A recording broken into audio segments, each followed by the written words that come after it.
நான் இன்னைக்கு அவளால பட்ட அவமானத்தை விட 2 மடங்கு பல மடங்கு அவ அவமானத்தை அனுபவிக்கணும். கேட்டை இழுத்து மூடுங்க. காம்பவுண்டுக்கு வெளியிலே நிக்கட்டும், அசிங்கப்படட்டும். ராத்திரி முழுக்க நின்னாதான் அவளுக்கு புத்தி வரும். அத்தை, இதுல ஒரு சின்ன சிக்கல் இருக்கு. எப்படியும் சூர்யா நைட்டு வீட்டுக்கு தானே வருவான். அப்ப அவன் கண்ணில் நந்தினி படுவாள்ல? படட்டும், அப்பவாவது அவனுக்கு தெரியட்டும். அம்மா நினைச்சா எதை வேணாலும் சாதிப்பா. அம்மாவை எதிர்த்து நின்னா அவன் பொண்டாட்டியா இருந்தாலும் சரி, வீட்டுக்கு வெளியில தான் நிக்கணும்னு அப்ப புரியும் அவனுக்கு. அம்மா, நீங்க கவலைப்படாம பத்திரமா போயிட்டு வாங்க.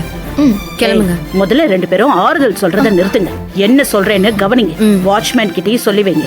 அவ என்ன அழுது கதறினாலும் சரி, அவ இன்னைக்கு நைட் இந்த வீட்டுல காலடி எடுத்து வைக்க கூடாது.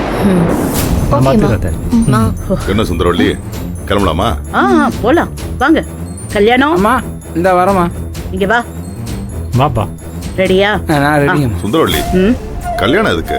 போற இடத்துல உதவியா இருக்கும்ல, அதுக்கு தான் கூப்பிட்டேன். வா, எடுத்துட்டு வா. ஆகட்டும். போலாம். ஆமா, வழி அனுப்பிட்டுலாம்.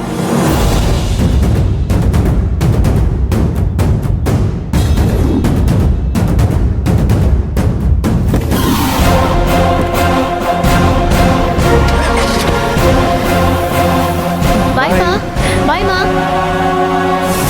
ஏமா, வாங்க உள்ள போலாம்.